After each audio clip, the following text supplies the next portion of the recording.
திமுகவை வீழ்த்த தேர்தல் ஆணையம் மூலம் குறுக்கு வழியில் முயற்சி நடப்பதாக முதலமைச்சர் மு.க.ஸ்டாலின் குற்றச்சாட்டு.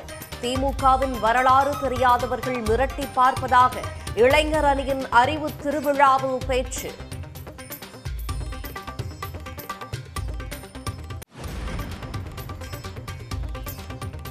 வாக்காளர் பட்டியல் சிறப்பு தீவிர திருத்தப் பணி குறித்து வாக்காளர்கள் அதிருப்தி.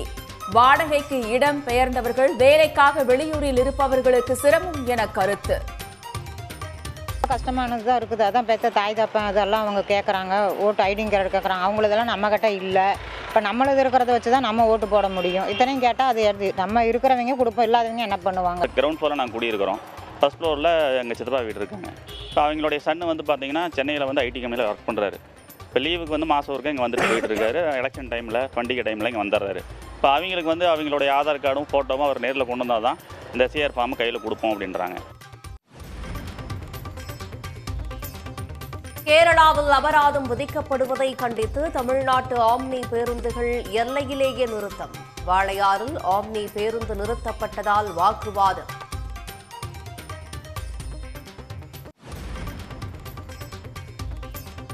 டிசம்பர் 1ஆம் தேதி முதல் 19ஆம் தேதி வரை குளிர்கால கூட்டத்தொடர். நாடாளுமன்ற விவகாரத்துறை அமைச்சர் கிரண் ரிஜிஜு அறிவிப்பு.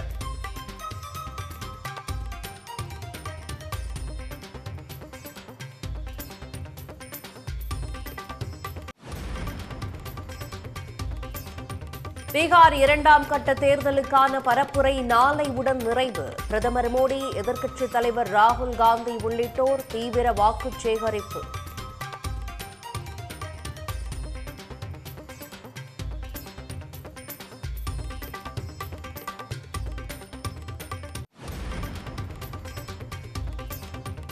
பீகார் சமஸ்திபூரில் விவிபேட் ஒப்புகைச் சீட்டுகள் சாலையோரம் வீசப்பட்டிருந்ததால் அதிர்ச்சி. ஜனநாயக கொள்ளையர்களின் அறிவுறுத்தலால் இவ்வாறு நடக்கிறதா என ஆர்ஜேடி கேள்வி.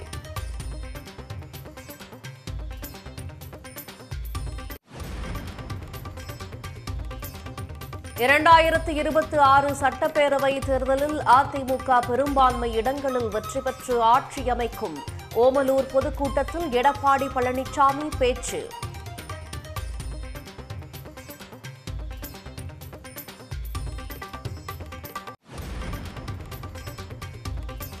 குமரி, நெல்லை, தென்காசி ஆகிய 3 மாவட்டங்களுக்கு நாளை கனமழைக்கு வாய்ப்பு. வரும் 12ஆம் தேதி 18 மாவட்டங்களில் கனமழை பெய்யும் என வானிலை மையம் தகவல்.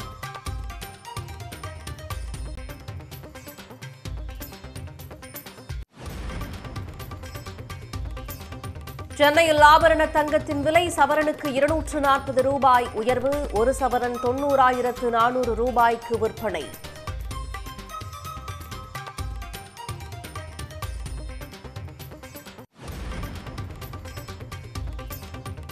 உருவக்கேலிக்கு முற்றுப்புள்ளி வைக்க வேண்டும் என நடிகை கௌரி கிஷன் வலியுறுத்தல். பத்திரிகையாளர் சந்திப்பில் நடந்த பிரச்சனையில் தனக்கு ஆதரவளித்தவர்களுக்கு நன்றி தெரிவித்த அறிக்கை.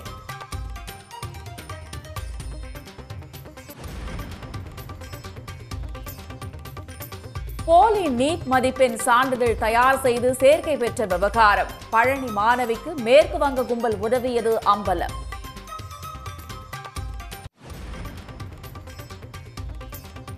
சோழவரம் ஏரிக்கரையில் விரிசல் ஏற்பட்டதால் மக்கள் அச்சம். அலட்சியம் காட்டும் அதிகாரிகள் மீது நடவடிக்கை எடுக்க கோரிக்கை.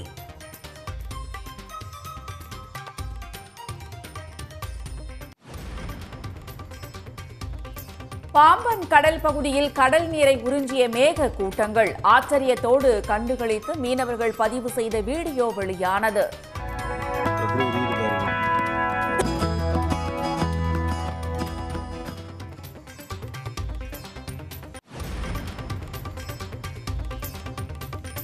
திருப்பதி ஏழுமலையான் கோயிலுக்கு கலப்பட நெய் விநியோகம் செய்த வழக்கு.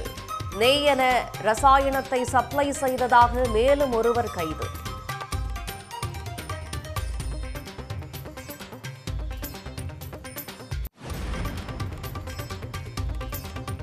புதிதாக 4 வந்தே பாரத் ரயில் சேவையை தொடங்கி வைத்தார் பிரதமர் மோடி. கோவை, திருப்பூர் வழியாக எர்ணாகுளம், பெங்களூரு இடையே புதிய வந்தே பாரத் ரயில் இயக்கம்.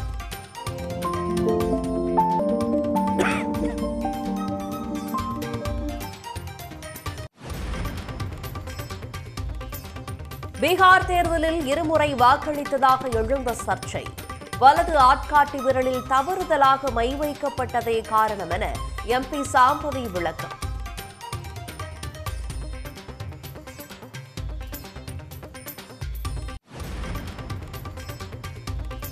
திரிணாமுல் காங்கிரஸ் கட்சி எம்பி கல்யாண் பானர்ஜியிடம் 55 லட்சம் ரூபாய் மோசடி. ஆன்லைன் மோசடி மூலம் பணத்தை பறித்த கும்பலுக்கு வலைவீச்சு.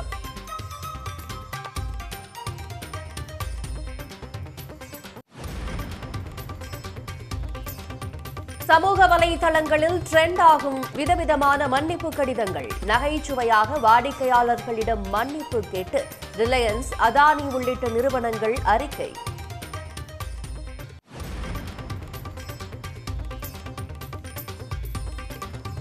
ஆஸ்திரேலியாவுக்கு எதிரான 20 ஓவர் தொடரை வென்றது இந்திய கிரிக்கெட் அணி. கடைசி போட்டி மழையால் பாதியில் கைவிடப்பட்ட நிலையில் 3-1 என்ற கணக்கில் வெற்றி.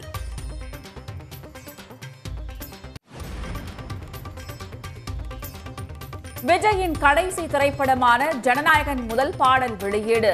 அனிருத் இசையில் விஜய் பாடிய தளபதி கச்சேரி பாடலுக்கு வரவேற்பு.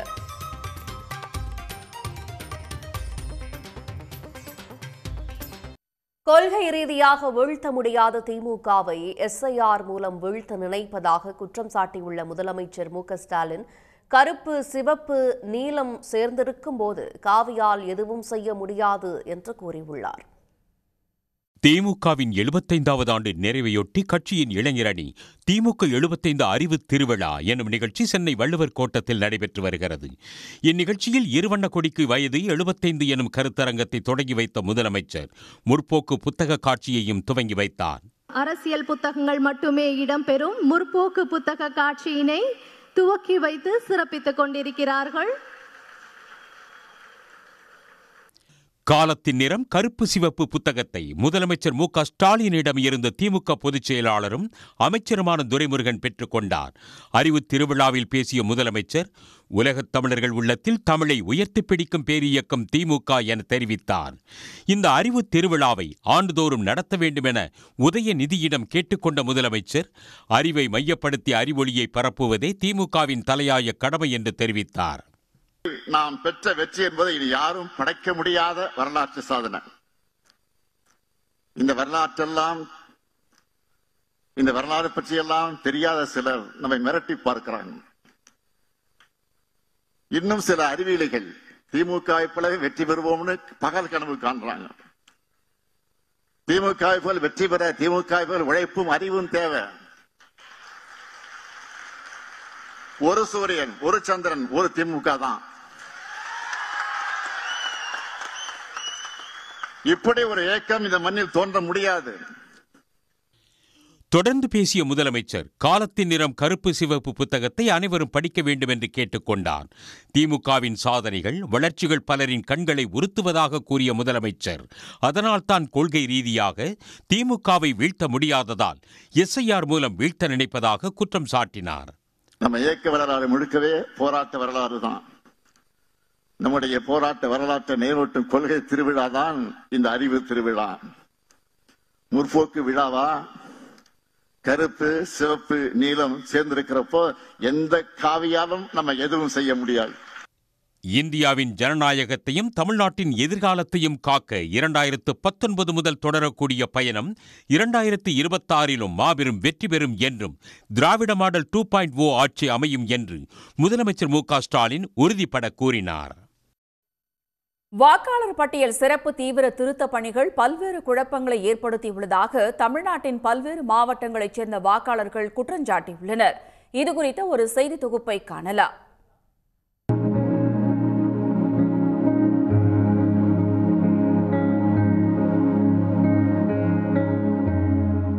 வாக்காளர் பட்டியல் சிறப்பு தீவிர திருத்தத்தின் ஒரு பகுதியாக வீடுதோறும் கணக்கீட்டு படிவங்களை அதிகாரிகள் வழங்கி வருகின்றனர்.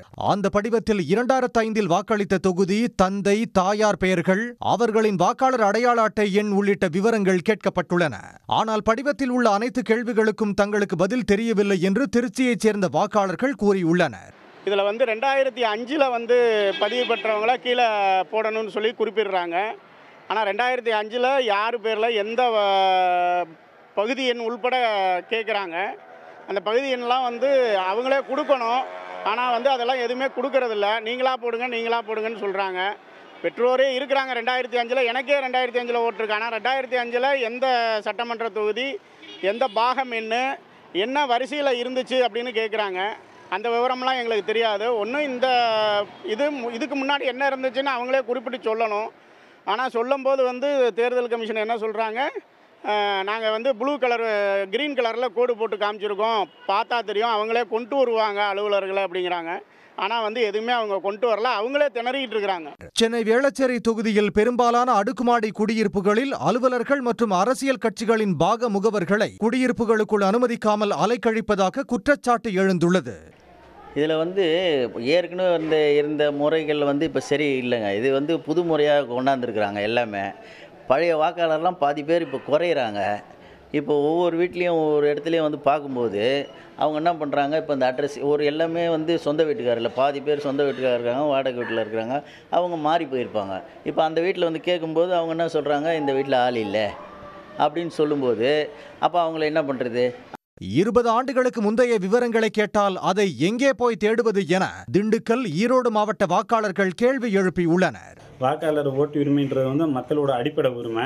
அதுக்கு வந்து இவ்வளோ ஆவணங்களை கேட்டு ஒருத்தரோட வாக்காளரை வந்து பட்டியலிருந்து எடுக்கிறதுக்கு எவ்வளோ முயற்சி பண்ண முடியுமோ, என்னென்ன ஆவணங்கள் கேட்க முடியுமோ இருக்கிற ஆவணங்களை கேட்டால் பரவாயில்ல.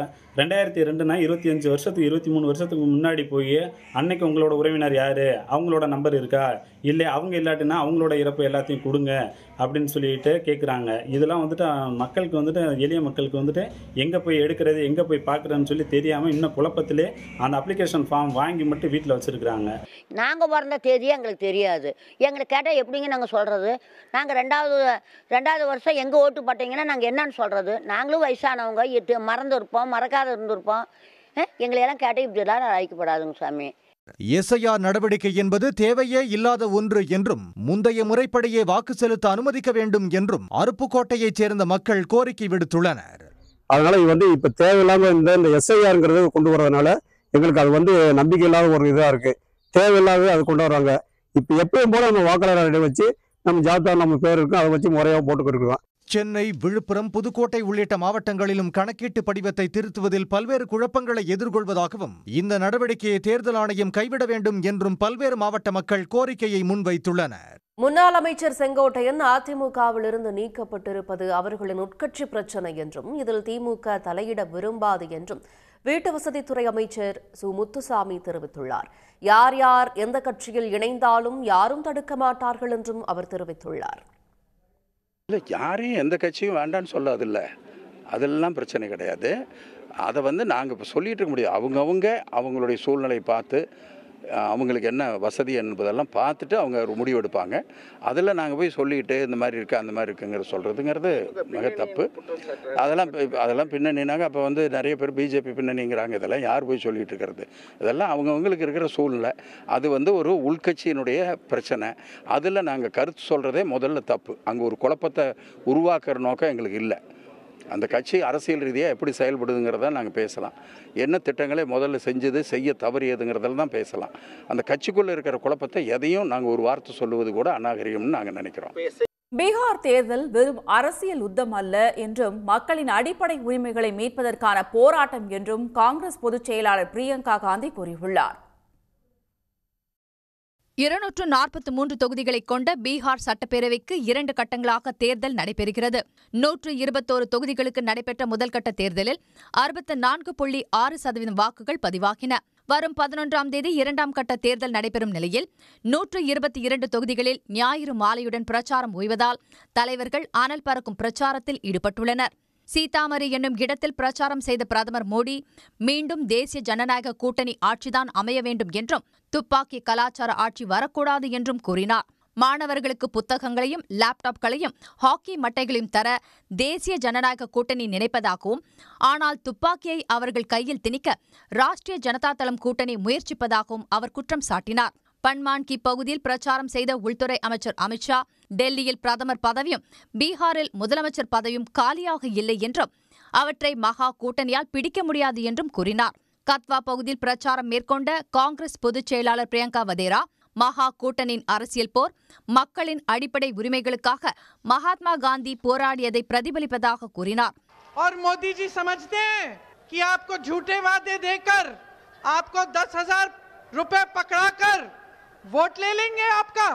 मोदी जी सोचते हैं कि 20 सालों से इनकी सरकार चली है बिहार में, महिलाओं के लिए कुछ नहीं किया, अरे सुरक्षा भी नहीं दे पाए, महिलाओं पे अपराध 3 गुना बढ़ गया है. மத்தியில் ஆளும் பாஜக மக்களை அடக்கி ஆள்வதாகவும் வதந்திகளை பரப்புவதாகவும் குற்றம் சாட்டிய அவர் மக்களின் அடிப்படை உரிமையான வாக்குரிமையை அக்கட்சி திருடுவதாகவும் விமர்சித்தார். உருவகேலியை ஒருபோதும் ஏற்றுக்கொள்ள முடியாது என நடிகை கௌரி கிஷன் தெரிவித்துள்ளார். உடல் எடை குறித்து சர்ச்சை கேள்வி கேட்கப்பட்ட விவகாரம் தொடர்பாக விரிவான அறிக்கை வெளியிட்டுள்ள அவர் இந்த விவகாரத்தை கடந்து செல்ல வேண்டும் என கேட்டுக்கொண்டார். 96 திரைப்படம் மூலம் புகழ்பெற்ற நடிகை கௌரி கிஷன் தற்போது அறிமுக நடிகர் ஆதித்யா மாதவனுடன் இணைந்து நடித்த ஆதர்ஸ் திரைப்படம் திரையரங்குகளில் வெளியாகியுள்ளது. இது தொடர்பான செய்தியாளர் சந்திப்பில் நடிகர் ஆதித்யா மாதவனை நோக்கி கேள்வி எழுப்பிய யூடியூபர் ஒருவர் படத்தின் பாடலில் நடிகையை தூக்கினீர்களே, அவரின் எடை என்ன என்று கேள்வி எழுப்பினார். அதை கேட்டு கொதித்தெழுந்த கௌரி கிஷன் பொதுவெளியில் இவ்வாறு உருவக்கேலி செய்வதா என ஆவேசமடைந்தார். ஹீரோ கிட்ட கேக்குறாரு என்னோட வெயிட் என்னன்னு, என்கிட்ட எதுவும் கேட்கல, என்கிட்ட கேரக்டர் பத்தியும் படத்தை பத்தியும் எதுவும் கேட்காம டைரக்டா இன்டைரக்டா கேக்குறீங்க என் வெயிட் என்னன்னு. அது எப்படி கரெக்டா இருக்கும்? அது தப்புதாங்க, அது ஒரு ஸ்டூபிட் क्वेश्चन தான். அதனாலதான் நான் இப்ப ரியாக்ட் பண்றேன். யூடியூபரின் செயலுக்கு பல்வேறு தரப்பிலும் கடும் கண்டனங்கள் எழுந்த நிலையில் இந்த விவகாரம் தொடர்பான விரிவான அறிக்கையை நடிகை கௌரி கிஷன் வெளியிட்டுள்ளார். இதில் கலைஞர்களுக்கும் ஊடகத்தினருக்கும் இடையில் மரியாதையான உறவை பற்றி சிந்திக்க வேண்டும் என தெரிவித்துள்ளார். மேலும் உருவக்கேலியை ஒருபோதும் ஏற்றுக்கொள்ள முடியாது எனவும் உருவக்கேலி நகைச்சுவை என்ற பெயரில் தொடர்வதாகவும் கௌரி கிஷன் ஆதங்கப்பட்டுள்ளார். உருவக்கேலியில் ஈடுபட்டவரை தனிப்பட்ட முறையில் குறிவைக்கும் எண்ணம் இல்லை என்றும் இந்த விவகாரத்தை கடந்து செல்ல வேண்டும் என்றும் அவர் தெரிவித்துள்ளார். இந்த விவகாரத்தில் தமக்கு ஆதரவு அளித்த சென்னை பத்திரிகையாளர் மன்றம், கேரள நடிகர்கள் சங்கமான அம்மா அமைப்பு, தென்னிந்திய நடிகர் சங்கம் உள்ளிட்டவைக்கு நன்றி தெரிவித்துள்ளார். இதனிடையே உடல் எடை குறித்த சர்ச்சைக்குரிய வகையில் கேள்வி எழுப்பிய யூடியூபர் கார்த்திக் இந்த விவகாரம் தொடர்பாக வருத்தம் தெரிவித்துள்ளார்.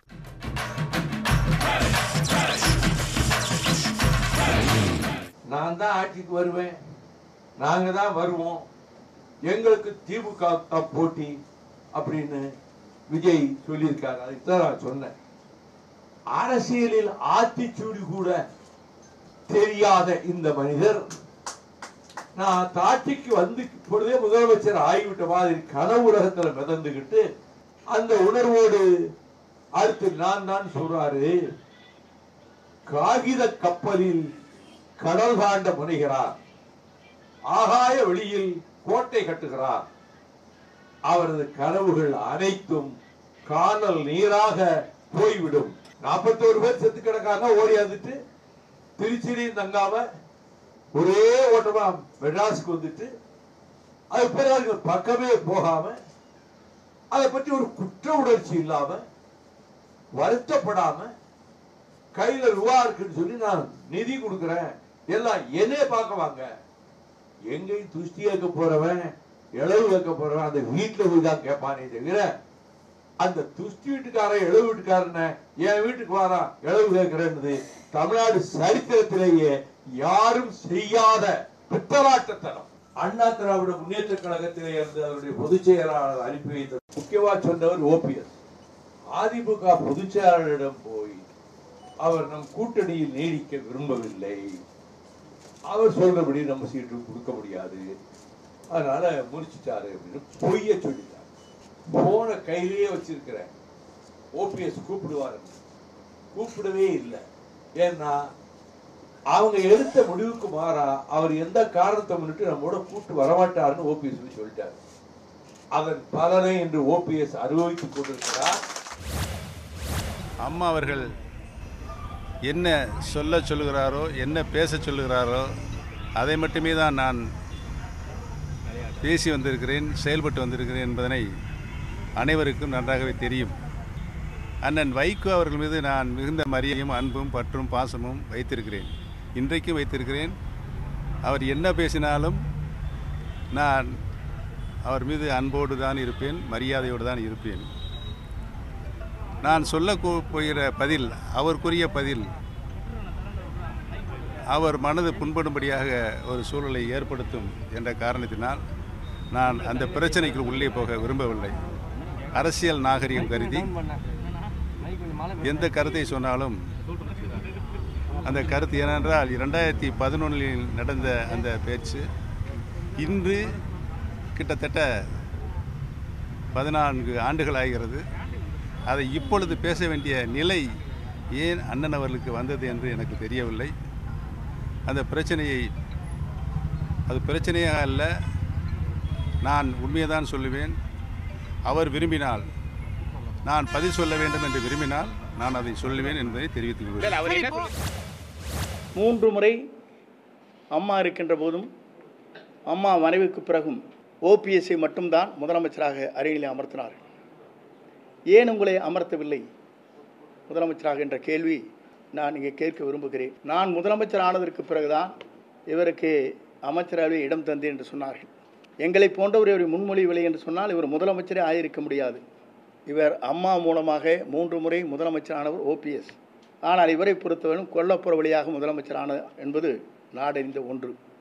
நான் எதற்காக சொல்கிறேன் சொன்னால், இன்று என்னை கொச்சைப்படுத்துவதற்கு நான் தான் அவருக்கு அமைச்சரவையில் இடம் தந்தேன் என்று சொல்வது வேதனை அளிக்கக்கூடிய ஒன்றாக இருக்கிறது.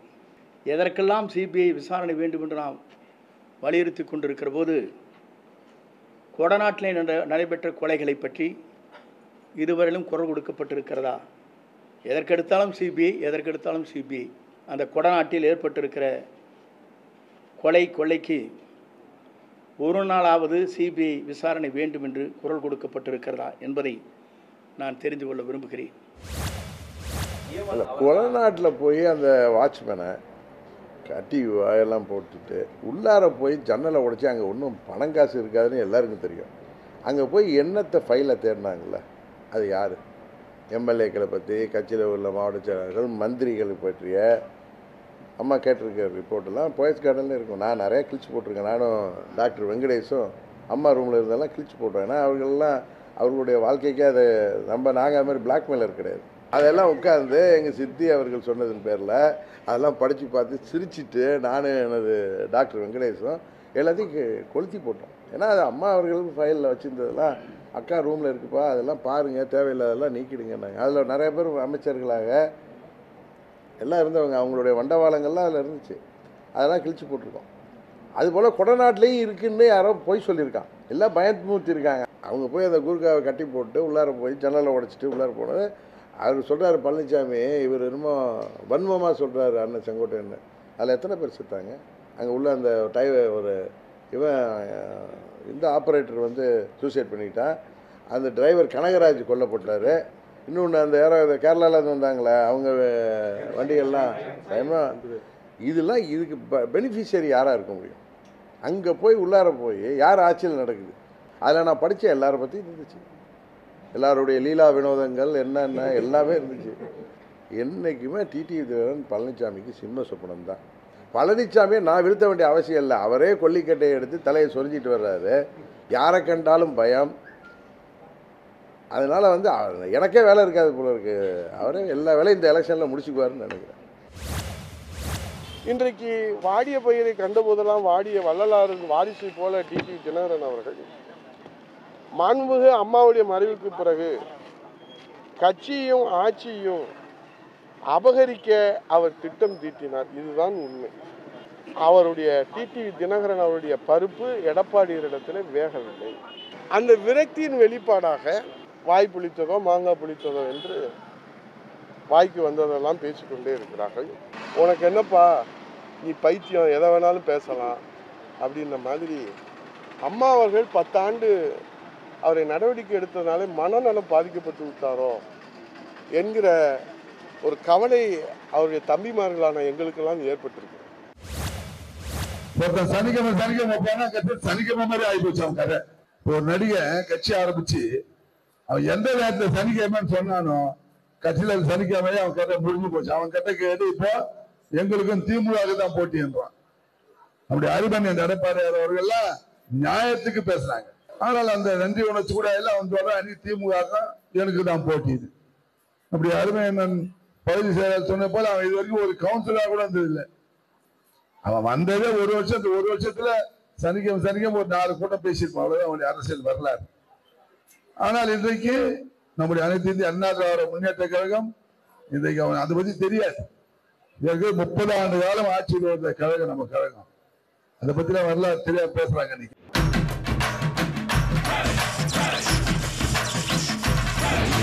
உடனுக்குடன் செய்திகளை தெரிந்து கொள்ள சன் நியூஸ் பெல் ஐகானை கிளிக் பண்ணுங்க.